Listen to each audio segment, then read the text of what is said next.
भी हो सकता है, किसके साथ भी, कौन से टाइम में, किसको भी पता नहीं है। नमस्ते, हटके कुछ अलग में आप लोगों को स्वागत है। दोस्तों, हम लोग पिक्चर देखने जाते हैं, उसमें जो हीरो या हीरोइन जो रोल करते हैं उनको पता ही होता है कि हमको 1 घंटा या 2 घंटा हमको ये अभिनय करना है। जो लोग हमारी ही किसी एक की कहानी को लेके पिक्चर बनाते हैं और तय होता है उनको क्या क्या करना है, रोना है, हंसना है, क्या भी वो लोग करके वो 2 घंटे में ख़त्म करते हैं, फिर नॉर्मल लाइफ में आ जाते हैं। उसी 2 घंटे के बदले में उनको सराहा जाता है, उनको बहुत सारा इनाम मिलता है, पैसा, शान, शौकत, क्या क्या नहीं मिलता है, और वो उसी में वो लोग उनका ज़िंदगी संवर जाता है उसी 2 घंटे में। लेकिन क्या किसी ने ये सोचा है जो जिनके लाइफ में ये बीतता है, जो रियल लाइफ में स्ट्रगल करते आ रहे हैं, जिनका स्ट्रगल का ख़त्म होने का नाम ही नहीं लेता, उनको क्या मिलता है? क्या कोई अप्रिसिएशन मिलता है उनको? कोई सराहता है कि जो भी तुम कर रहे हो हम तुम्हारे साथ हैं? नहीं, मैंने नहीं देखा है। वो अकेले ही अपना ज़िंदगी गुजारते रहते हैं। ये आज मैं ये शेयर कर रही हूँ। मेरी ही एक दोस्त है जो कि वो एक्चुअल में मेरे हस्बैंड का दोस्त है, उनकी वाइफ वो भी मेरी दोस्त है। हम दोनों का बहुत अच्छा बॉन्डिंग है। मैं 20 साल से उसको देखती आ रही हूँ, बिना किसी को बोले, बिना किसी से कोई एक्सपेक्टेशन रखे वो अपना स्ट्रगल लड़ती आ रही है, और कब ख़त्म होगा उसको मालूम ही नहीं है। तो क्यों ना हम और आप मिल के इस चैनल के माध्यम से उसको पुरस्कृत करें। पुरस्कार में कोई उसको गाड़ी बंगला कुछ भी नहीं चाहिए, बस इतना ही थपथपा के बोलना है उसको कि हम तुम्हारे साथ हैं।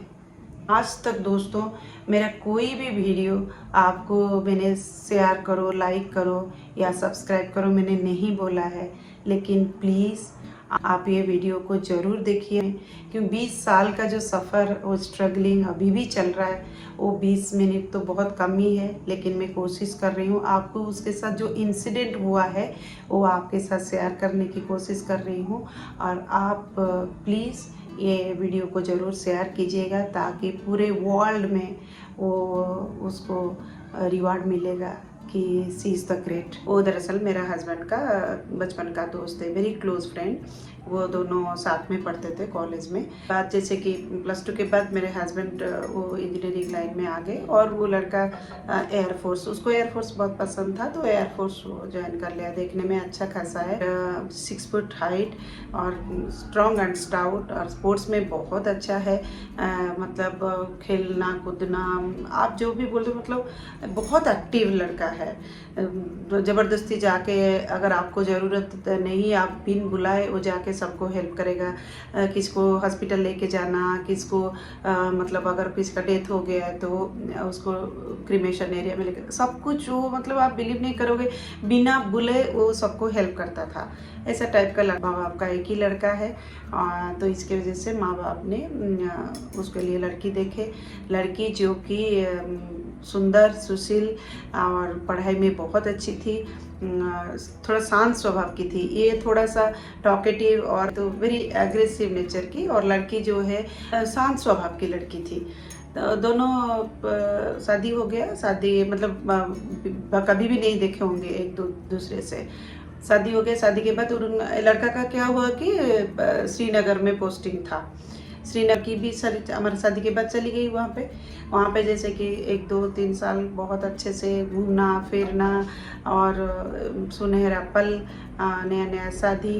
आप सोच रहे होंगे कैसे ज़िंदगी रहता है। एक तो अरेंज मैरिज है, ऊपर से मतलब एक दूसरे को जानने के लिए एक मौका मिल गया, क्योंकि अकेले थे। बहुत अच्छा टाइम जा रहा था, बहुत अच्छा दोनों थे। 1-2 साल के बाद लड़का हुआ। एक लड़का होता है, बहुत अच्छा, देखने में भी बहुत अच्छा है, बाप की तरह। ऐसे एक अच्छे से ज़िंदगी जा रहा था। पहले श्रीनगर में पोस्टिंग था, फिर ग्वालियर पोस्टिंग हुआ, फिर राजपुरा वो लोग आ गए थे। राजपुरा में क्या हुआ, सडनली बोलता है, उसका नाम है प्रसन्न कुमार पत्री, तो हम लोग पत्री बुलाते। एक दिन क्या हुआ कि उसको फीवर हुआ। फीवर होने के बाद चिकन पॉक्स आ गया। ऐसे ही चिकन पॉक्स तो 3-4 दिन में अच्छा हो जाता है, तो नॉर्मल जो घरेलू चिकित्सा होता है वो उसने वो किया। लेकिन 2-4 दिन के बाद वो सडनली फ़ोन पे बात करते करते वो गिर पड़ा।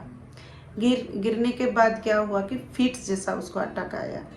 तो सडनली डॉक्टर को दिखाया और डॉक्टर ने जैसे कि बोला कि थोड़ा सा डाउट किया, उसने बोला एमआरआई करने के लिए।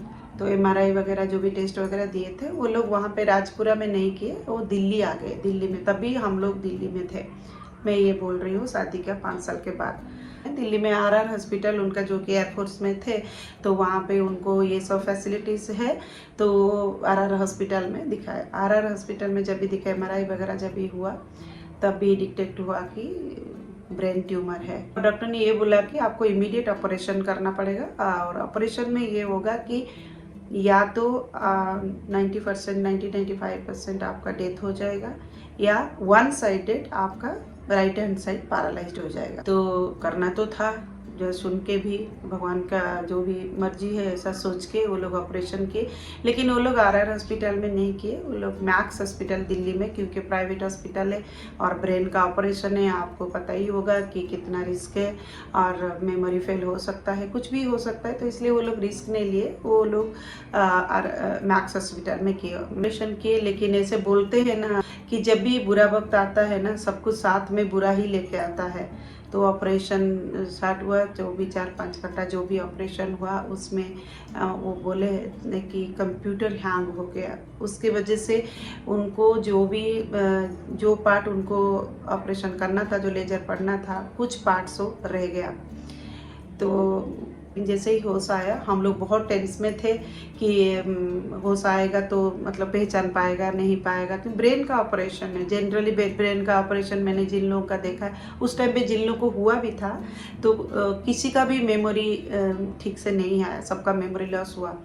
थैंक गॉड कि जैसे ही उसने होश में आया तो मेमोरी उसका ठीक था, हमको मतलब वाइफ को पहचाना, बच्चा को पहचाना, तो वही एक अच्छा चीज़ है।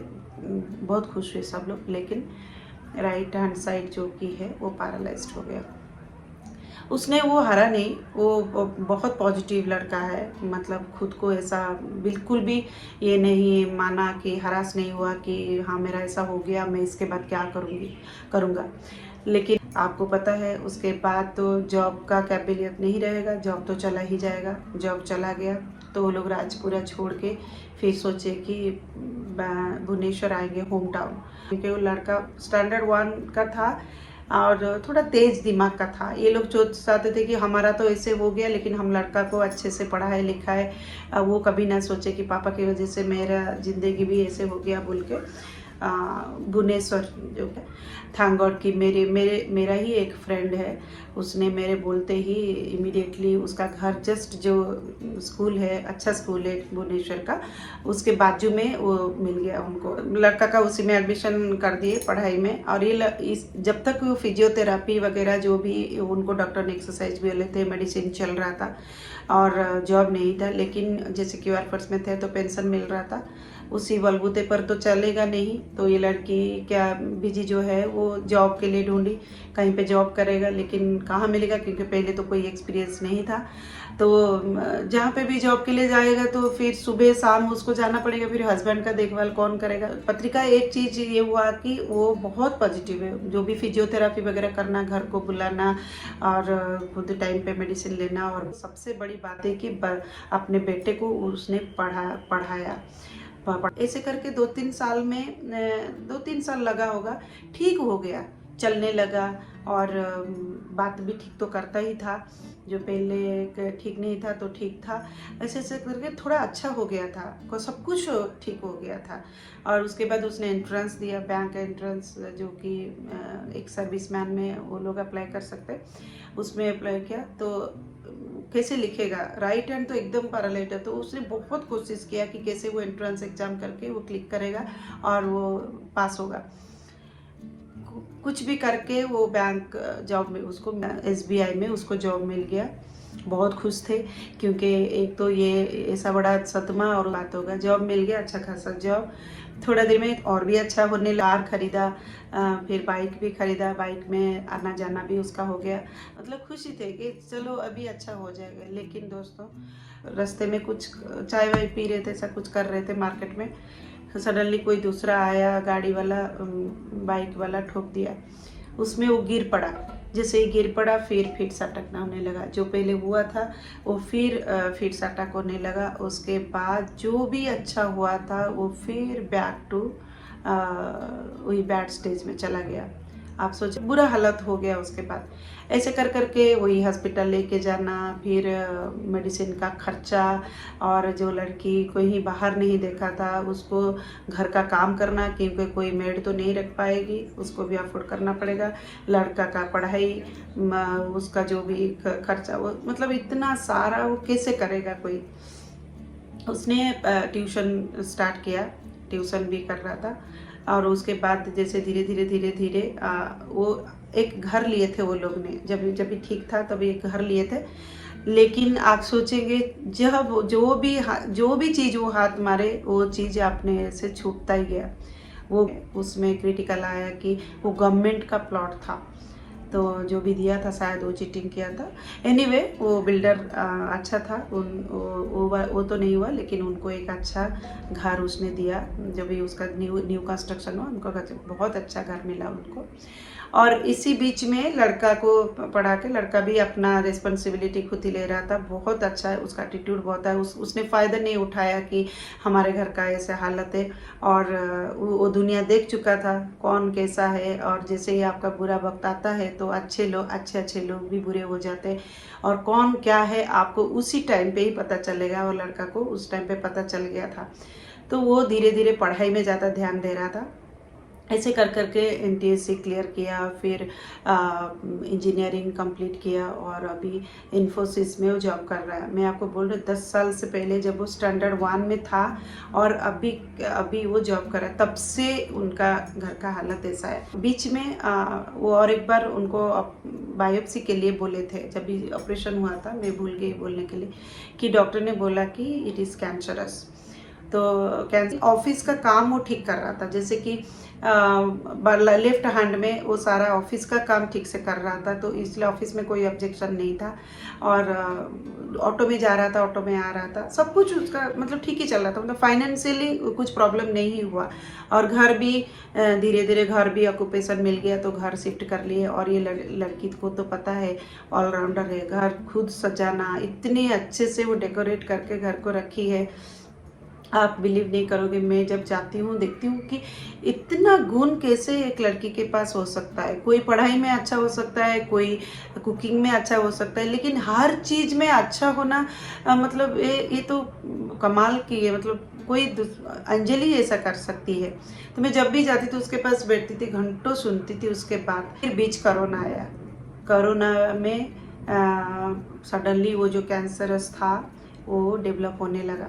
और डेवलप हो के मतलब जो मेमोरी फेल होना, फिर गिर जाना, बार बार फिर से अटैक करना, ये फिर से स्टार्ट हो गया। और कहाँ लेके जाएगी कोरोना तो लेके जाना आना कितना मुश्किल है। और उसमें ऐसे पेशेंट को आप बिलीव नहीं करोगे कि सुबह से लेके नहलाना धुलाना, उसको खाना खिलाना, उसका काम करना। और ये भी इतनी स्ट्रांग कंटिन्यूसली 10 साल 15 साल कंटिन्यूस करना कितना डिफ़िकल्ट होगा। उसका भी बैक पेन स्टार्ट हो गया है। डॉक्टर ने बोला फिर ऑपरेशन करना पड़ेगा। एक बार ऑपरेशन हो चुका है और ऑलरेडी दोबारा ऑपरेशन करेगा। मतलब आप सोच रहे होंगे, हर दिन डॉक्टर बोलता था कि आज उनका लास्ट स्टेज है, आप हाथ खड़े करके आज लास्ट स्टेज है। मेहनत करने के बाद अगर वो अच्छा नहीं होगा तो कैसे लगेगा। आप सोचो, एक दिन तो अच्छा हो जाएगा, एक दिन तो अच्छा, ऐसे सोच सोच के तो भगवान भी पिघल जाएंगे। रुपया ऑपरेशन में गया। और ऑपरेशन होने के बाद एक एक इंजेक्शन 50,000 रुपीज़ पड़ता था। मतलब वो कभी नहीं रोती थी, लेकिन मैं लास्ट टाइम जब गई तो मुझे मतलब उसका आंखों में आंसू आ गया। रश्मि कितना मैं करूं, कहाँ से लाऊं, 50-50 हज़ार का एक एक इंजेक्शन, उसके ऊपर घर का चलना। तो थैंक गॉड कि बच्चा भी अभी इन्फोसिस में जॉब मिल गया है उसको, वो भी घर में ही है, वर्किंग फ्रॉम होम है, तो उसको थोड़ा हेल्प मिल गया। हॉस्पिटल रह के घर में आके खाना बनाना, फिर हॉस्पिटल लेके जाना, फिर घर को आना, और हॉस्पिटल भी कोई नज़दीक नहीं है, 15-20 किलोमीटर का हॉस्पिटल। आप सोच नहीं सकते वो कैसे कैसे ज़िंदगी गुजारे हैं वो लोग कोरोना में। तो अभी सडनली थोड़ा थोड़ा अच्छा होने लगा है। हो सकता है पिछले जन्म हमको पता नहीं है दोस्तों, लेकिन इस जन्म में उसने कुछ भी ऐसा नहीं किया है कि इतना बड़ा सज़ा उसको भगवान देंगे। कि मैंने अभी आपको उसके बारे में बोला कि 2 दिन में हमारा सावित्री व्रत बोलते हैं, तो वो 2 दिन में है, और मेरे को ये था कि मैं उसी दिन ही ये वीडियो को रिलीज़ करूं। तो बहुत दिन से मैंने उसको बिना बुलाए बिना बताए मैंने उसका वीडियो ले रही थी, और लास्ट टाइम जब गई थी तो उसका वीडियो सब लेके आए। वो क्या क्या करती है, सुबह से 5 बजे से लेके 12 बजे तक उसका काम ख़त्म ही नहीं होता, हंसी खुशी वो करती है। दिल से नमन करती हूँ उसको कि क्योंकि वही मेरे लिए सच्ची सावित्री है। सावित्री तो आपने सुना होगा कि एक बार यमराज से अपने हस्बैंड को वापस लेके आए थे, लेकिन ये जो रियल सावित्री है बार बार अपने हस्बैंड को यमराज के पास से लौटा के ले गए। हर बार डॉक्टर ने हाथ खड़े कर दिए कि today is last day, today is last day, but वो साहस नहीं हारी, कभी भी नहीं हारा। नहीं, मुझे जो जो डॉक्टर ने बोला वो करती गई और प्रे करती गई। क्या कोई चीज़ उसने नहीं किया जिसको उसको पूजा ना किया जाए।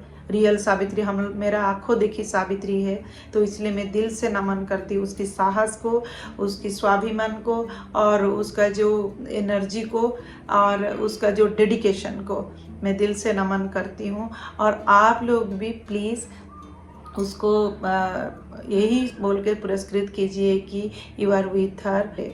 एक दिन वो जीतेगा ही जीतेगी, कोई उसको हरा नहीं सकती, और भगवान भी झुकेंगे, क्योंकि ये 1-2 साल का तपस्या नहीं है, ये 15-16 साल हो गया है। नॉट ए सिंगल डे उसने फ्रस्ट्रेटेड होकर छोड़ दी। आज का ये वीडियो मैं रखती हूँ, आप जो भी मैसेज देना चाहेंगे ये वीडियो के माध्यम से उसको पहुँचेगा, और उसको लगेगा कि यस मेरे पास भी बहुत सारे दोस्त हैं।